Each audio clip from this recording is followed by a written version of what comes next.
today, and I say that, I mention that because I just came back from 10 days in the South Pacific, and I am charged up and excited for lots of reasons. The weather is a good start on why that is the case for me, but it's also because there are so many interesting things going on in nature and what the power of nature brings to us.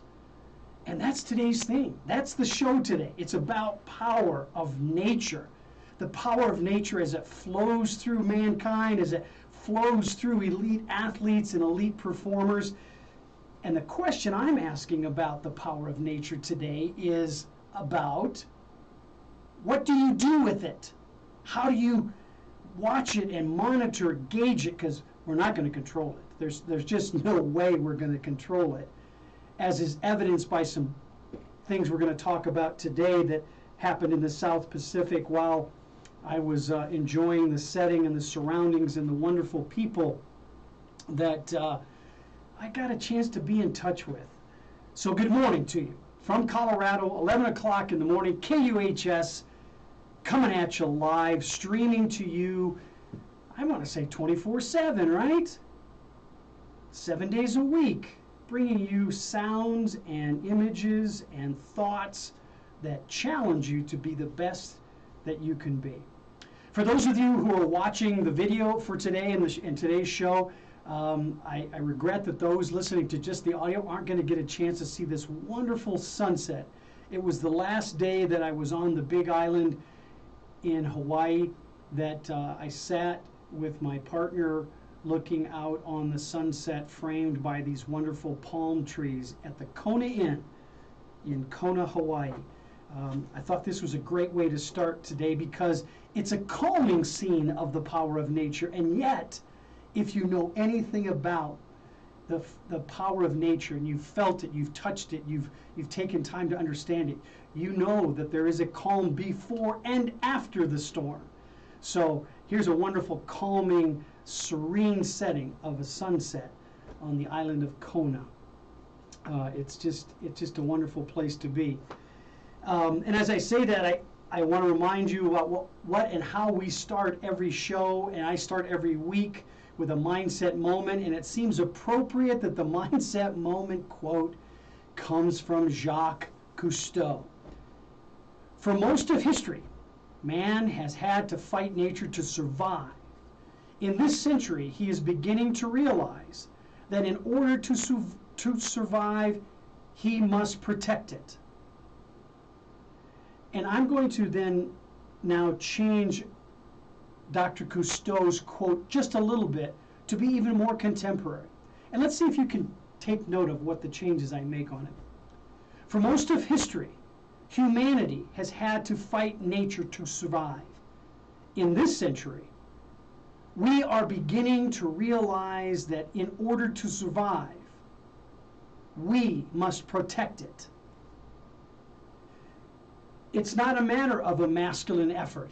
It's a matter of effort in itself, a matter of elite examination of the power of nature and how we as humanity must consider it and respect it so that we can survive the joint working with nature, so that we are all protected by it. That's our mindset moment for Friday, the 21st of January. Gosh, a lot of great stuff are going on in our world today. Any number of things. While I was in the South Pacific, there was this underwater eruption due to a volcano. Yes, it happens. Underwater volcanoes actually erupt, and some of them quite violently, to the point that the aggravation of the earth and its violence, the power that it explodes with, causes mechanical wave movement in addition to the sound that it makes. So in Tonga, on one of the outer islands of Tonga, Hugatonga, there was a volcano eruption, subterranean in the water, and it created this literally a ripple effect of a great magnitude that wound up part of that magnitude, like a pebble dropping in the water. The wave ripples reached the islands of Hawaii.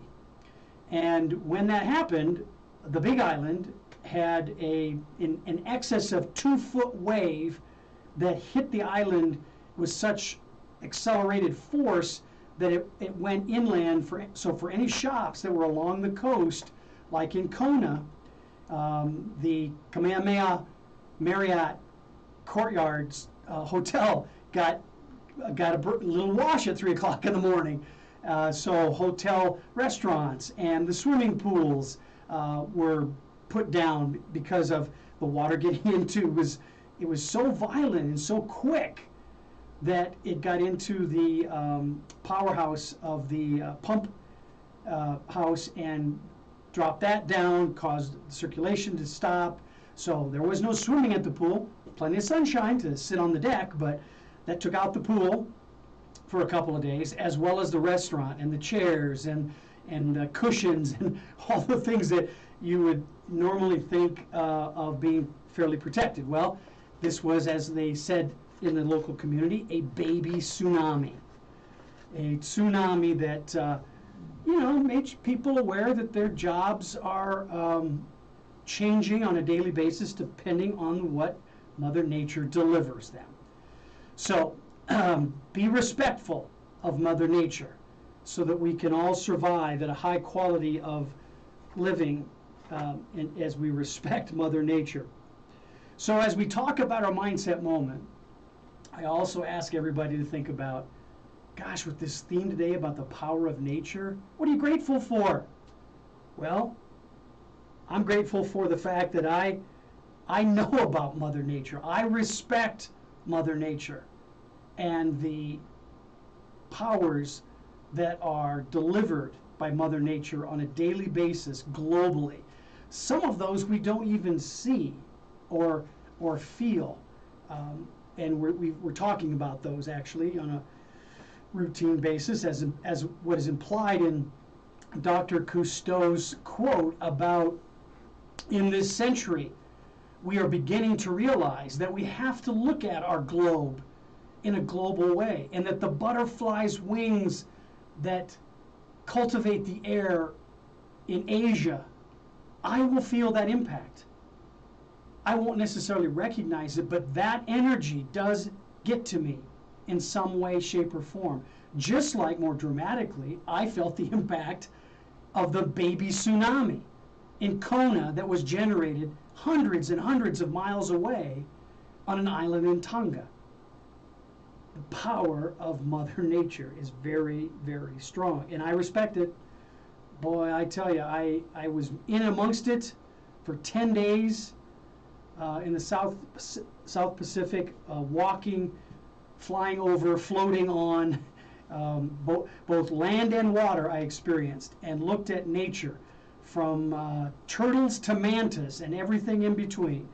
It was a wonderful experience. We'll talk more about that. We'll also talk about how the power of nature and Mother Nature influences even NFL football players, because we've got a big weekend ahead of us with playoff activity, as we do with not just playoff activity, but just activity in NCAA sports. I am really proud of one of the coaches that I've known for many years, and she's now at the University of Oklahoma. That's Jenny Baranczyk. And Coach Jenny is just, she's such a force to be reckoned with as a tactician in the sport of basketball, women's basketball. Her team has raised its rankings in the top 25. I think they're 13th now. But it's more than that. The power of that mother, Jenny Baranczyk, the mother of 3 wonderful kids and the partner to Scott, there's just such an energy flowing through her that extends itself into the team and the influence she has on those young women on that basketball team. I wish them nothing but the best. But she's my lead-in to talk a little bit about the subtleties of the power of nature. And I've got a picture up here now about a waterfall. I took a hike, or we took a hike on the north end of the Big Island, and into some wonderful privatized lands that have opened it up to the government to do some national forest events like waterfall hikes. This is one of the smaller waterfalls I have up on the screen right now, and the power of that is subtle, and yet it represents the clarity and purity that is created because of power that came before it. The power of the waterfall upstream that's larger and longer and has a higher and longer drops. So the water's coming through rocks and foliage to clean it and purify it, and just make the whole process of looking at nature and the power and its subtleties that it goes through. That was just really intriguing to me when we looked at these waterfalls. But at the same time, I thought about other notable quotes. Albert Einstein brought this quote up for me many years ago, and I raise it to you today. And Albert Einstein says, looking into nature, and then you look into yourself to understand everything better. So touching nature, seeing images like these minor, smaller waterfalls, gives you a sense of control, so that you can be, it's a trite phrase, be one with nature. Well, a lot of people don't even know what that really means. For me, it was, as a kid, being barefoot, walking the farm and not being concerned about anything but the feeling of the cool dew-touched grass in the morning, and I'm having control of that, and smelling the smells, and in this case with this small waterfall up on the hike that we did, the sounds of the birds, the foliage, and looking at the greenery around me, seeing footprints of wild pigs that are around us. It just was an amazing setting that brought me to think about the Albert Einstein quote, for looking deeper into nature, for that understanding about how everything is better with that understanding. So yeah, recognize the power, but man, know about the control. It's really important to get engaged with all of your five senses so that you understand where you're at, why you're there, what's relevant and important to you, so that your interactions are meaningful first to you, and then because it's meaningful to you, you can share it with others in a controlled and organized way. I really, if you can't tell in the excitement of my voice, in recalling the memories of the last 10 days, actually almost last 14 days, with including travel and whatnot, about how just wonderful the experience was in looking at nature and its power. And I'm going to tell you right now, there was some surf. We had it's what's called high surf, which means that when high tide comes in or low tide, the water's just a little deeper. But with high tide and that high surf, the water movement, there's a lot of eddies, there's a lot of strong and fluid movement at high surf with the high tide. So if you're a swimmer, and there were a number of swimmers, I talked to triathletes who were getting ready and hoping in their preparedness that they're going to have the Ironman competitions in the Kona and Mauna Kea coastline area. It would be wonderful if they did, but they're still waiting. But it's all looking very, very good, at least optimistically thought about from the triathletes' point of view. So I talked to some triathletes about swimming, about training in the high surf. They want to do that because of the waves giving them that isometric kind of pushback. So they get a natural force, that natural power to give them a great training experience. And as I click the button and segue into the next piece, it's important to look about how historical movement repeats itself, and then we have that daily continuation on the surf where the water's still moving. It's a constant every day. It ebbs and flows and changes dramatically, but there's also those consistent behaviors that you can count on. Like, for example, with high surf and high tide, what's consistent that you can count on, it's going to be treacherous. The waves, the movement of the waves, the existence of eddies are going to be there. Know it and believe it. Now, what changes is Where is it going to come from? How powerful will it be at any given moment? Those are variables, but you can count on them to be there, those eddies, those movements. Now, I don't know that Stanford University, their women's basketball program, can count on them winning another national championship as they did last year in 2021. But what we can count on is the competitive nature of women's basketball in general is going to be there. It is extremely competitive and exciting to watch. I dare anyone to defend that men's basketball is more competitive, more exciting than women's. I can tell you from the high school level right now, all the way up, you're looking at talented young women and girls getting themselves prepared to go on to the next level. And coaches are salivating at the talent pool that's coming out of conferences all over the country. High school women's teams that are 20-0, 20 games. After the first of the year, they were already at 20 games played by the end of the calendar year 2021. That's amazing.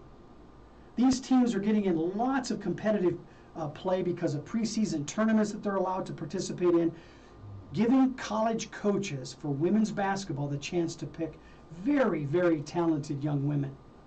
So as I said, Stanford last year won the NCAA championship in a thriller against Arizona. The Arizona head coach was in age only a junior to her counterpart of the Stanford head coach, who had never won in her over 30 years of coaching, never won an NCAA championship. And last year was that gift to her, winning an NCAA championship for the first time. Arizona, if they would have won, it would have been a monumental step in their program, and they hadn't seen a championship in a long time. They still haven't in a long time, but I'm going to tell you that Arizona, Stanford, and many other teams, another one of them being Oklahoma, and Coach Jenny and her young women at Oklahoma are going to be right in the mix. I'm hoping also my alma mater at the undergraduate level, the University of Iowa Hawkeyes, will be there as well with Coach Lisa and bringing the competition, bringing the power, that strength of purpose and that power that they have as a part of that conference. Now, as I say that, I realize that coming back to Colorado is wonderful, love being home, but there's a change in environment. The weather is different. It's drier here, way less humidity than there is in the islands of Hawaii or the South Pacific. So I'm going to pause for a moment and take a drink of water and recover. Oh, boy, those microphones we use here at KUHS Denver, hope they picked up that sound of the water, that natural sound of the water, because it's refreshing, number one, but also it's part of the theme today, part of the theme of what we're doing today and talking about the power of nature.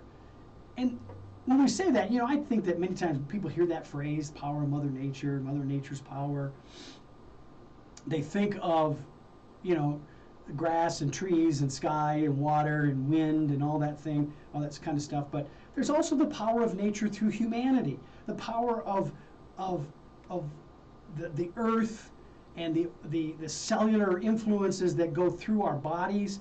When you walk across the ground barefoot, you feel it. When you feel the breeze going through your hair or the smell of the environment around you, the crispness of the winds, especially this time of year in Colorado, where we've got a potential, there's as they call it here in Colorado, a first alert, a first alert weather. We've got some snow and weather coming in today and into tomorrow, and maybe a repeat throughout the weekend. But there are smells to that represent an energy, and if you're really sensitive to it, based on the quote that Dr. Jacques Cousteau gave us, if you're in touch with it, you're using it. That feeling is being communicated through your efforts to other people. As the effort and power was communicated through the Stanford women's basketball program last year. Well, this year shouldn't be any different. There's going to be that same energy, that same excitement, that same control is going to be there with them, as it will be with all of the competitors waiting to meet them on the hardwood courts. And hopefully, Minneapolis, Minnesota, that's the location of the 2022 NCAA Women's Championship.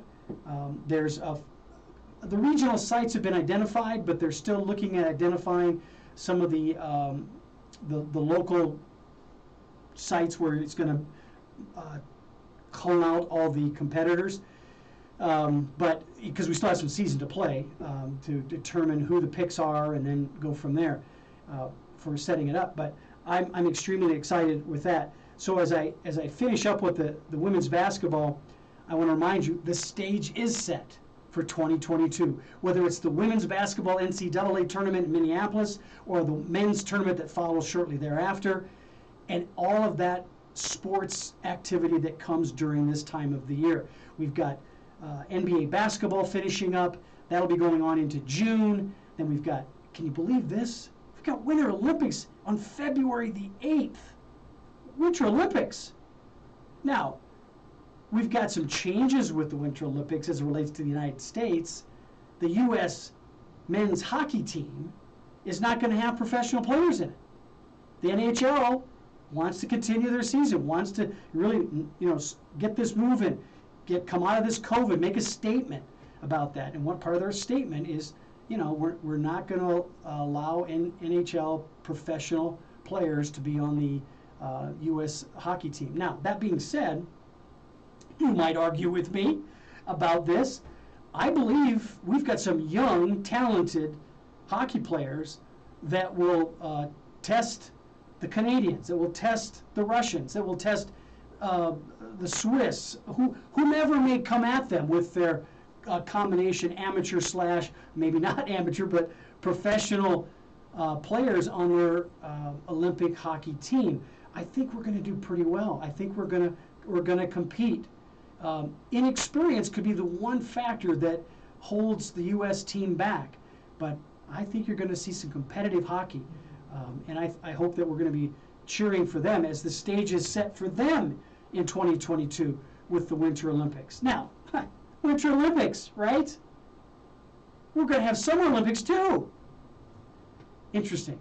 Lots of sports activity for 2022. I hope it's going to be a wonderful, energetic force of nature that flows through everyone in a way that not only makes us all happy, but gives us a better connection to the natural organic forces that are at work around us, that we can, with the deeper understanding, not only survive, but survive at a high level of quality and excellence. I'm really looking forward to that. So that's my segue from women's basketball and the wonderment of their power and skill, setting up a little bit with Olympics, and now moving right into what's going on in NFL football as it relates to the college players. We've got, I'm hoping they're going to happen. I don't know. I haven't heard, well, I shouldn't say that. It's probably been announced. I just haven't kept up with the college postseason bowl games. You've got the Senior Bowl, East-West Bowl for scouts to come and look at college candidates that haven't already been selected for the combine. Those combine selections are going to be coming up shortly. We've got February, the month of February, which usually is when those games happen, to get players into those games, give them a chance. If they haven't been selected for the combine, they get a chance to kind of audition through these bowl games. And scouts are there, professional coaches are coaching the different sides at the Senior Bowl, and giving players a chance to show their skill set one more time before they go into their own pro days. As you know, well, you may not know, college ball players that are selected to go to the combine, there's only so many slots that can be filled. If you didn't make a combine slot, you're going to have a pro day interview, not as in depth as the combine, but nonetheless, You're going to show your physical skills at the pro day. Typically, they happen at your college and in your weight room, in your indoor facilities. Not every college does them, so colleges that don't do a pro day, they'll affiliate with another college to send their junior if they've declared, junior and senior athletes to those pro days, so they can be measured and seen doing their physical skills, the same routines of physical activity that they do at the combine. But a little bit more panache with the combine, a little bit more focused examination by doctors and physical therapists and trainers in the skills of being the best prepared, plus the merch. It's amazing. There's every merchandise player participant you can think of is there. All the major shoe companies, all the major apparel companies, and then all the gadgets and gadgets that are there. The players are given it because they are perceived as influencers. So when you have players that are touted to be possibly #1 draft choices, there's a big defensive end for Michigan, Mr. Hutchinson, that is being penciled out as the #1 recruit. Well, we'll see, won't we? We'll see how he does on his combine day. If I'm sure he will be picked, but he yet to be determined who's on the list for the combine. But as I say that, it's interesting. There's so much activity, so much energy in the marketplace across all sports these days. We've got the NFL mock drafts for fantasy football of all things. So we got fantasy football mock draft, and you got mock draft prognosticators about the college kids who are going to be looked at by pro scouts. You've got this is just amazing what's going on. You've got the transfer portal is having a lot of activity. Now it makes sense, right? We've got the end of regular season, we've got the end of the postseason bowl games, and now we've got this, right at the beginning of January, college seniors are taking a look at, college seniors for draft purposes. Am I going to get in the combine, or am I going to do a pro day? If I'm injured, I may not be doing the combine even though I might be selected, so I'll wind up having to kind of recover, go into pro day. Then you've got other players that are everything from freshmen, incoming sophomores and juniors are now looking at, did I get enough play time? I was a top-ranked freshman coming into this program and didn't see any time. So what am I going to do? Well, in past days, historically, there was nothing that player could do. Well, now we got the transfer portal. So you've got a whole bunch of quarterbacks that were highly recruited high school players that did not see the turf in their first year of college. Well, in the day, they shouldn't have. They should have just resolved themselves to understanding you're preparing yourself for the day that you will become a starter. You're not Peyton Manning and other quarterbacks in days gone by that got that chance. Maybe it was because of injury, or maybe it was because somebody just said, I'm done, and left. Those circumstances were rare. Well, now with the transfer portal, we've got a number of college freshmen, current college freshman quarterbacks that are asking themselves questions about their playing time, and then saying out loud to their teams, I'm going to participate in the transfer portal and go to a team that will assure me, almost like you're being drafted into the NFL, this is what I want in my contract. I want play time. And I want to be there so I can then build my value in the marketplace. That's a relatively new thought process of college ball players being mindful of their value, because they can get merchandise value. They can get their image, their name, image, and brand out in the marketplace and earn dollars for it. So playing time becomes something more than just a whim or an emotional desire. It is a real deal. Freshman like Mr. Williams at Oklahoma is one of those QBs. He was a #1 recruit when he came out as a high school senior. So the #1 recruits are transferring. They're looking for the transfer portal to move over. And as many of their counterparts and other teams are saying, that's crazy. So even the recruits on other teams are they're just blown away by how many, not just any players, but quarterbacks are putting themselves into that transfer portal carousel and just kind of look at their value. What's my value? What teams out there are looking for quarterbacks?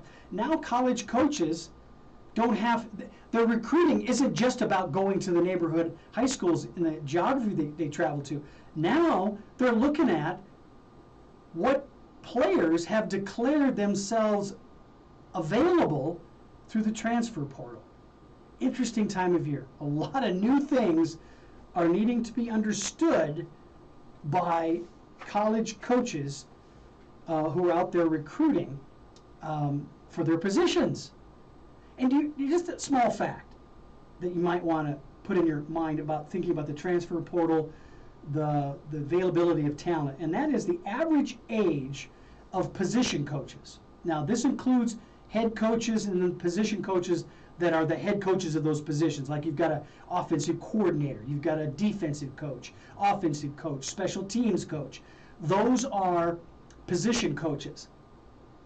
Those guys, their average age is almost 47 years old. Generational viewpoints, being woke, if you will, those guys may not have a clear understanding or even appreciate, if they do, this transfer portal concept and how it's going to influence their ability to recruit talent. The players themselves have been most influential on letting coaches and teams know what this is all about and how it can become a major asset for them. Teams like Arkansas are benefiting greatly because of this. And now it's so active, it's becoming in my opinion, the equivalency at the college level of what the draft is at the pro level. That's crazy, as the headline says. But it's happening. And I highlighted a quarterback, Williams at Oklahoma. He still is a freshman. He's going to be a sophomore next year. But he's going to put himself in that transfer portal carousel and rotate it around and see who's going to bite out there that might need a quarterback for their teams. It's an interesting world we live in. The power of Mother Nature is everywhere. And it's also present in the NFL, going the other way. The power of Mother Nature and how she rejects people because you didn't necessarily pay attention to the forces of nature around you. We have a few of those. I'll start with the Jaguars' ex-head coach. Well, he used to be a great and wonderful Ohio State head coach for the Buckeyes as the head coach there. But he's gone. I don't know that he appreciated the transition from one natural environment to another. That means college to pros. I don't think he was feeling it. Maybe he should have taken his shoes off and walked a few miles in the sands of the Jaguar organization before he made the statements he made, and then alienated his players, and then with his behavior and his strategies began to create questions in the minds of his staff. No, it's true. I'm not making this stuff up. And I have a little bit of inside information to validate it. But whatever the force was, whatever the power is that's working, both for and against you, if it's working for you, you are in touch. As the quote I used earlier with Dr. Jacques Cousteau, you got to be in touch with it. You got to appreciate it, or you're not going to survive. As did the head coach of the Jaguars. And then we have the Dallas Cowboys. McCarty, he's got a record. And I mentioned his name. I didn't mention the other coach's name because he didn't have a record. He doesn't have anything to build a base on. But Coach McCarty, he's got a record. I mean, he's a Super Bowl winner at Green Bay. I know this for a fact. He's got the talent there. I believe the organization as a whole was the force of nature that worked on McCarty. And I believe that he's going to have people asking him about his availability for teams that could really utilize his style, his attention to detail, and his ability to be a player's coach. And handle the issues that NFL coaches who win championships have to handle. That's important. Well, as we think about that, insiders in the NFL say that the Vikings is the best ranked head coaching opening. I'm hoping that McCarty gets a chance to take a look at that because there's some talent there. And that's an environment that's not unlike the one he left at Green Bay as far as a fan base, a community, an organization. He could thrive there. He could bring the Minnesota Vikings a championship. Now, as I say that, I'm thinking about, what about the Broncos? Well, Fangio, I mean, he's a wonderful man. There's no question. You can talk to anybody in the NFL that's had any experience with Vic Fangio, and you will get responses back from them about his character as a person, as a X's and O's individual. Even though he comes from a strong defensive coaching mindset, he's a complete coach. He understands the organization. He learned and gathered from the other forces of nature in the other organizations he's worked for and learned his craft. I think it's sad that we're letting the record, the wins and losses, dictate what this coach has brought to the table. I think what is important in any of these organizations and how the forces of football nature has worked on them, it has to be a complete review. And I'm hoping that the Broncos are doing that. And when I say complete review, I mean internal review, administratively, organizational structure, support. One of the guys that I've spent some time with over the years, who's since retired, is the Greek. Steve was an amazing department head, an amazing force in the NFL when it came to PT, physical therapy, integrating that with strength and conditioning.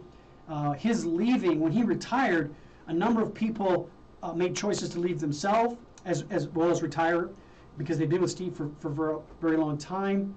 Others just went on to other positions. But that change, that structural change for the Broncos influenced what was going to happen going forward. And typically head coaches at the professional level don't look at the minutiae of those departments. They just expect the organizational structure to put the right people in place. I tend to disagree with that. I advise head coaches to be aware of all the pockets of influence that creates the energy and forces within your culture so that you can be aware of how and when they're going to slop over, as the powerful high surf will slop over the beaches of Hawaii. You need to be aware of that nature force in an organization as well. I don't know that Vic was as aware of that as he could have been or should have been. And that was one of many forces that caused the difficulties with him, as well as the things that happen in any sport, especially at this competitive level in pros. Injury, he had great quarterback talent, and that was taken away from him because of traumatic brain injury. I hope his quarterback is okay. I don't know that Locke is going to be able to stick around the NFL, let alone the Broncos. He's got some things he has to get squared up with in his own mind about the game, the forces of nature. Get in touch with it, understand them, be humble enough to wrap your arms around it and not let it control you. Be aware of those forces and make it happen. Well, there are some forces that are acting on teams that they need to be aware of. And I'm going to, before we get too deep into my next segment on positive expectations, let's just take a look at what's coming up with the professional sports playoffs. We've got the divisional round picks, the prognosticators. I'm going to reference the CBS Sports is my source for this. They look at a lot of different prognosticators that talk about what the games are and who they think is going to win. We've got the Bengals and Titans game that's coming up on Saturday at 4:30. That's Eastern. I believe that's Eastern time. So here in Colorado, it's going to be at 2:30. It's a CBS broadcast, or as they would say, streaming on Paramount Plus. Now, how many of you out there have, when you saw a matchup with the Bengals, you picked the Bengals and got burnt? Come on, raise your hand. You're there. I know you're there. Well, many are picking the Titans now. Not because they've been getting burnt by the Bengals in the past. Some have, and that's why they're picking the Titans. But the matchup seems to tend towards the Titans. Now, the evening game, the Saturday night game at 8:15 Eastern Time or 7:15 out here in Colorado, is a really good headbanger game. Whether you like rock and roll or not, tune up to Metallica and really get your game on in your own studio when you watch the 49ers versus the Packers. This is going to be all three. The team that wins is the one who controls all three aspects of the game in this contest. I'm going to pick I'm going with what others are picking, and they're picking the Packers because I think the quarterback situation leans towards the Packers. I'm not taking anything away from Jimmy Garoppolo, but he's not fully back from his injury. And not because of the injury. The injury's not impeding him at all. It's what that does being away. You're not sharp enough. You're not as quick to respond to the things you know. He sees enough. He sees things out in front of him. He knows what to do, but because of the delay, he's not quick enough. You can't wait. There is no hesitation. Excuse me. There is no hesitation in the playoffs, especially against the Packers. Now, if Garoppolo has, and he'll have moments where he's going to be brilliant, but the intangibles from his running game and his other players are what's going to create opportunities for him. Here's an example of that. Tight ends for the 49ers running crisp routes and getting open, getting that spacing is going to give Garoppolo an intangible that hasn't been opened up in the last few games. The Packers just play their game, but I think it's going to go towards the Packers. And then on Sunday, got two interesting games. Rams versus the Buccaneers. Can you guess who the prognosticators are picking is going to take that game? They believe that Mr. Brady and his teammates aren't sharp enough. They're not going to come ready to play well enough. And I say it that way because of the things I know about the team. Defensively, Buccaneers are going to be ready to go. And defense only has a limited amount of opportunities to score. Okay, but they could. Don't get me wrong. And the Buccaneers, their special teams play is also going to be key for them. But I don't think their offense is going to get them the win. So I'm going to go with what everybody else is saying, and that's the Rams. The Rams are on a high. They won I call it a shitstorm against the Cardinals. That was just, I thought the Cardinals had the power and the play to win it, but just some crazy stuff went on with their quarterback. He acted like he was a rookie instead of he's not all that seasoned, but he's more seasoned than he was in the past. He just didn't play well. He just didn't play well. So anyway, I'm going for the Rams in that game with the Buccaneers.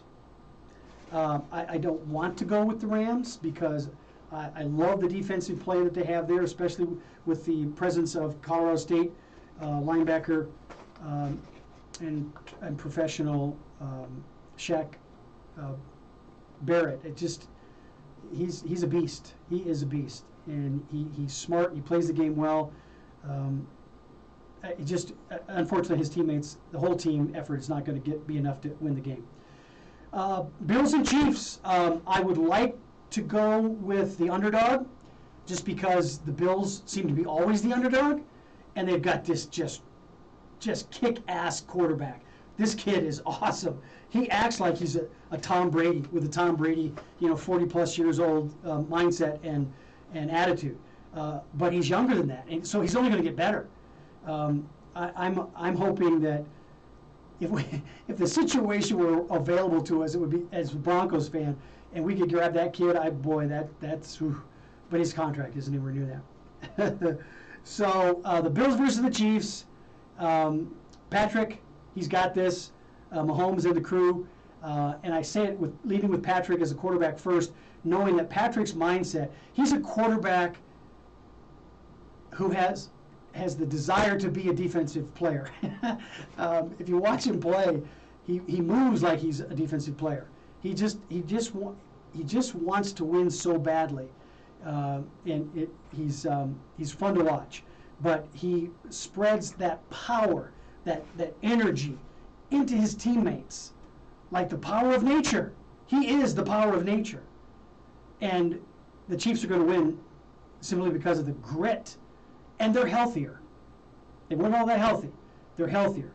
What I hope is there, and this is the only factor, very small, the only factor that could cause some problems, and that is their offensive line. They've gotten much, much better. They've got great coaches to get into that place, but they've got to have a game on. They've got to be ready, come ready to play. They, as offensive linemen, they got to come to the table with a defensive mindset. Nobody gets through us. Nobody burns us. They've got to have that run. So with the Chiefs, as they always do with their coaching staff promoting it, they're always a three-component controlled team: offense, defense, special teams. They're going to control it. If you see that happening, have a good feeling in your gut that you're going to get a win on Sunday with the Bills versus the Chiefs. It's exciting, isn't it? Very, very exciting. Now, that being said, I have to point out, it's not a negative, but it may sound like it. The weather. So yeah, I picked this topic today for lots of different reasons, because there's some nasty, nasty stuff going on the East Coast. So the games that are being played along that East Coast corridor, they're getting some nasty weather and cold stuff. So wet, then snowy and cold. It's all that, and that's for us sitting in our living rooms watching the big screen. It's hoo-yah, get after it. You want to watch it in the comfort of your home, right? And hope that your team wins through all that nastiness. But it's going to add to the competitive pressure. It's going to build the competitive energy. So the force of nature is influencing even us at the human level, as it should, because we are forces of nature as well. We just don't always think about it when that phrase is used, right? So next segment. And before I get into the next segment, let me just make sure I say to you, thanks for being with me. I so love doing this. And here at KUHS Denver, streaming every day with the power of nature, bringing it to you. Thank you so much for the opportunity to be here and setting my positive expectations as we bridge into the next segment. It's a pleasure to be here. So when you do that, when you're setting expectations, realize that change is coming. Count on it. The weather is here. It's going to hit the East Coast. It's going to alter the methods and strategies that are going to be utilized by each team, because the footing isn't going to be so good. You're going to be chilly, and you're going to put your hands in these little warmer things, and it's not going to get warm, and your pants are going to feel crusty because of the ice on them. It's going to happen. Change is coming. Count on it. Set those positive expectations, realizing those forces of energy. Now, as you do that, make sure you've got your team around you. Bring your team around you, those that you trust, and ask them to participate in your set of expectations. we are going to control this line of scrimmage. We are going to put forward an effort to make sure that we are the best we can be after this baby tsunami cleaned out our kitchen and we've got to set up the coffee in a different place. Oh, by the way, did I tell you we don't have a pool today? You can't get in the water. You can only sit on the deck. Surround yourself with people you trust so that you can deliver the quality that you want through adversity. That turns that negative circumstance into a very positive set of expectations. Now, as I say that, next week I'm going to be talking to some folks at an engagement down in sunny Florida about controlling what you can control. Work on those things that you know you've got it. You got it. And even within those activities, there's going to be portions of those activities, I don't want to do that right now.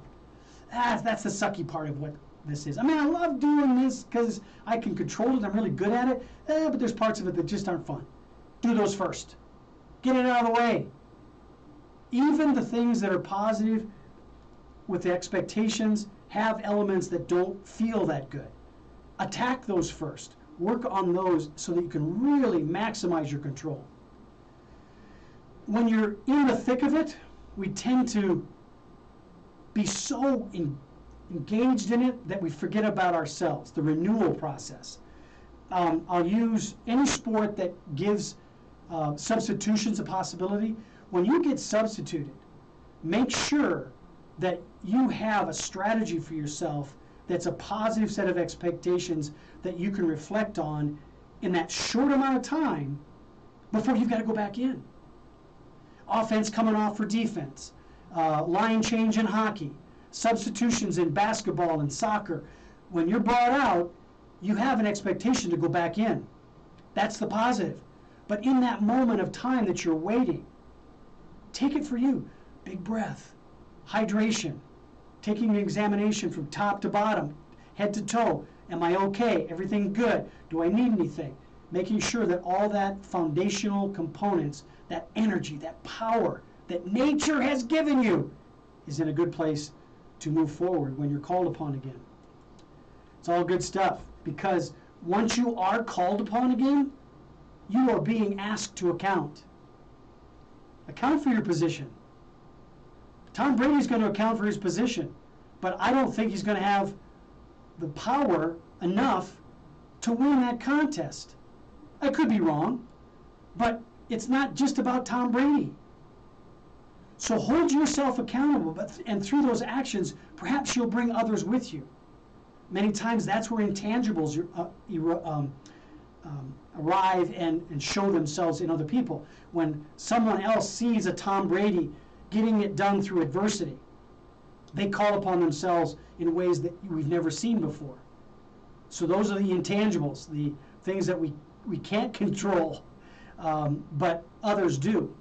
And they let them go at the moment is necessary to deliver the strong, strong impact.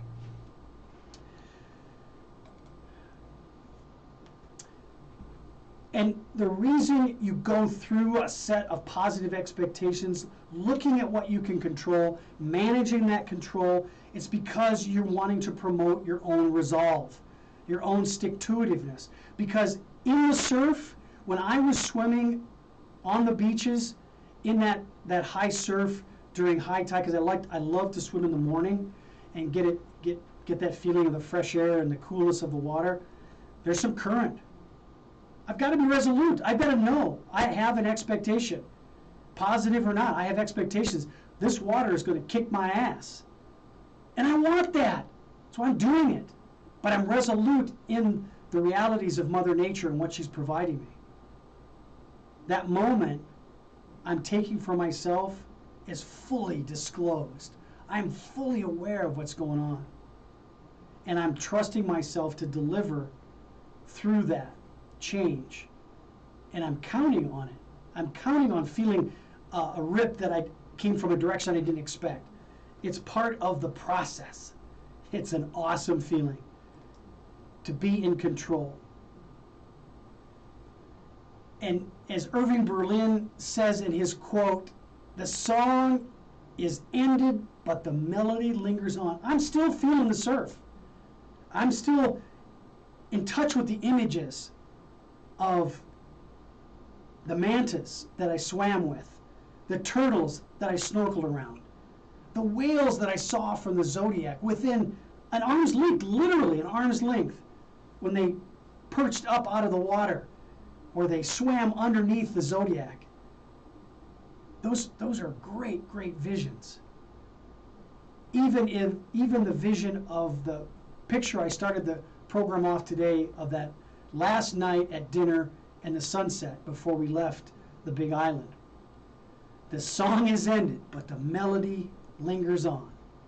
So says Irving Berlin. Now, as you may know, but if you don't, be aware that we take the shows every week and we buff them up a little bit, and we post them on our podcast platforms, one of which is Spotify. So if you have your favorite source for podcasts, whether it's Spotify or iCloud or Google, wherever it might be, just type in 360 Performance, and you'll pop up our podcasts that we put out there from KUHS Denver and the live broadcast we do every Friday at 11 a.m. It's right out there for you to take advantage of. I hope you do, because if you do, you're going to be looking at and listening to thoughts and impressions that are going to help make you better. So I'm hoping you're going to get involved with that and be part of that process, making plans then when you listen to our podcast and we give you these great ideas, that it's not about just listening. It's about taking action through that listening and that awareness that we've shared with you. Right here at KUHS. We're streaming to you every Friday for sure at 11 a.m. Mountain Standard Time, but take us in every day of the week, 24/7. Hey, I'm glad to be here with you. I'm proud to be part of the KUHS team. I'm interested in that. Be aware that in the weeks to come, we're going to have a triathlete's going to be with us that is 65 years young. Man, this woman is just a powerhouse, and I had the privilege of working with her and meeting her in the last 10 days. She's going to be on the show. Her name is Sherry. We're going to have her with us. We're also going to talk to some of the leadership at the Players Alliance. That's headed up by Curtis Granderson. He is retired from Major League Baseball, but he and his crew, we're going to talk about the Players Alliance and their great works. We're also going to talk a little bit about Boys and Girls Club as it relates to sports and community activities, because there's some things going on in our communities in Colorado that some school districts have decided to not do Fridays, not have school on Fridays, and that, regretfully, Boys and Girls Clubs relies on the physical plant of schools to be the safe haven for kids after school. Well, if they're not going to school on Friday, where do those kids go? Well, that's it for me for today. Have a great day. Tune in next week at 11 o'clock on a Friday here at KUHS. I'm Dr. Whiteman, or Coach, saying have a great Friday. Take care of yourselves.